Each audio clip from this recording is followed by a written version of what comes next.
तर आजचा व्हिडिओ करण्याचं कारण की हे मशीन ज्यावेळी कंपनी लॉन्च केलं, हे F210 आहे, याच्यामध्ये F150 येतं.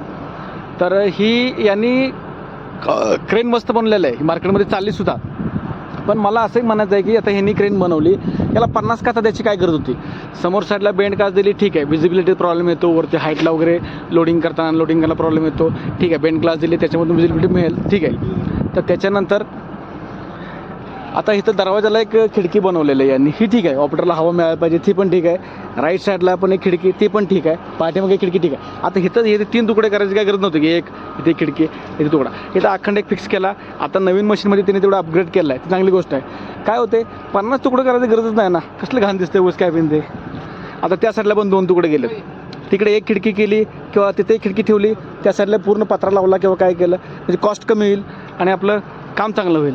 तर हे कंपनीने थोडं लक्षात घ्यायला पाहिजे. एवढं कंपनीमध्ये R&D डिपार्टमेंट आहे. इथं पुढे फिक्स काच केल्या, त्याच्यावर फिक्स काच केल्या, इथं खाली खिडकी आहे, समोर साईडला बेंड काच आहे, तीच इट्स ओके. दरवाजा साईडला खाली काचाची काही गरजच नाही, वर एक तुकडा दिला आहे, म्हणजे कणकं लावल्यासारखं केलं आहे, काय त्याला अर्थच नाही, कसलं घाण दिसते ते. 17-60 तुकडं ठगळ मारून लावल्यासारखं केलं आहे यांनी. असं पत्रा लावला असतं एकदम अजून टाकाटाक छान दिसली असते कॅबिन. तर एवढं सुधारणा करावी अशी मला असं वाटतं आहे, म्हणजे माझ्या दृष्टिकोनातून. आता याबद्दल जास्त ज्ञान त्या R&D डिपार्टमेंटला माझ्यापेक्षा जास्त असणार आहे, कारण शेवटी किती झालं तर मी काचवाला मी माझ्या दृष्टीनंच विचार करणार.